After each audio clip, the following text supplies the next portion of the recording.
মন্ত্রী এবং সেই হিসাবে সম্মান প্রদর্শন করে আমি দুটি কথা বলতে চাই। স্বাস্থ্যগত কারণে একটু আসতে পারি, কিন্তু মুক্তিযোদ্ধাকে সহযোগিতা করতে আমাদের চাহিদা কিছুই না। হয়তো আমাদের বিপদে আপনার সম্মুখীন হইতে পারি, অন্যায়ভাবে আমাদেরকে মহকুমা দিয়া মকদ্দমা করে আমাদের বিরুদ্ধে আমাদেরকে হেনস্থ করার জন্য থাকতে পারে। তখন আমরা আপনাদের সম্মান হইতে পারি, তখন আপনারা আমাদেরকে আপনাদের তরফ থেকে যাতে আমরা আমাদের মূল্যায়ন হয় এই জন্য আপনাদের কাছে বিশেষভাবে অনুরোধ করি। ভবিষ্যতে আমরা মুক্তিযোদ্ধারা কোনো দলের না, আওয়ামী লীগ না, বিএনপি না, জামাত না, আমরা সকলের কাছে সমান। এই জন্য আমাদেরকে কেউ ভাগ করবেন না, আমি অনুরোধ করি। আমরা আওয়ামী লীগও করি না, বিএনপি করি না, জামাতও করি না।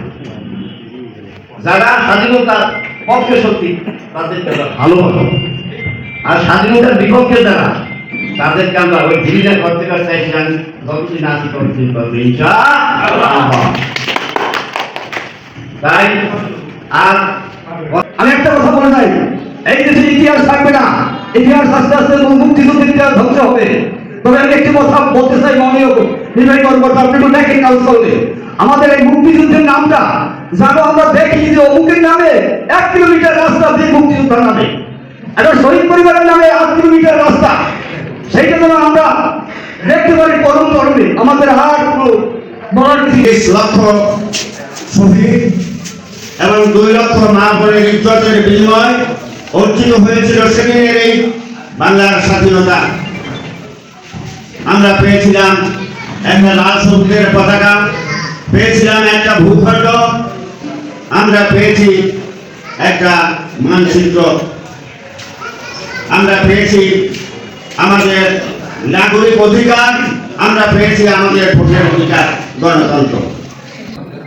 কারণ আপনারা যারা মুক্তিযুদ্ধ ছিলেন, শুধু আপনারা কায়িকভাবে মুক্তিযুদ্ধ জান না, আপনাদের অস্ত্রের পিছনে আপনাদের দেশ মাতৃকার সেই ভালোবাসা, সেই শ্রদ্ধা এবং বৈষম্য বিরোধী শোষণ মুক্ত একটি সমাজ কায়েম করার জন্য। সুতরাং আমার নিবেদন থাকে আপনাদের চেতনা যেন স্নানিত থাকে, আপনাদের চেতনা যেন উজ্জীবিত থাকে এবং সমাজের সেই আপনাদের চেতনা যেন বিস্তার। ইতিহাসে এক অনন্য ও গৌরবোজ্জ্বল অধ্যায়। এই দিনে 1971 সালে দীর্ঘ 9 মাসের রক্তক্ষয়ী সংগ্রামের পর বাংলাদেশ অর্জন করে তার কাঙ্ক্ষিত স্বাধীনতা ও সার্বভৌমত্ব। এর ক্রীড়ানক বা এর নায়ক ছিলেন আপনারা, আমাদের জাতির শ্রেষ্ঠ সন্তান আপনারা। আপনাদের কাছে এই দিন আমাদের জাতির চিরঋণী, এ কখনোই শুধবার নয়। এটা আমরা কখনোই কোনো কিছু বিনিময়ে শোধ করতে পারবো না।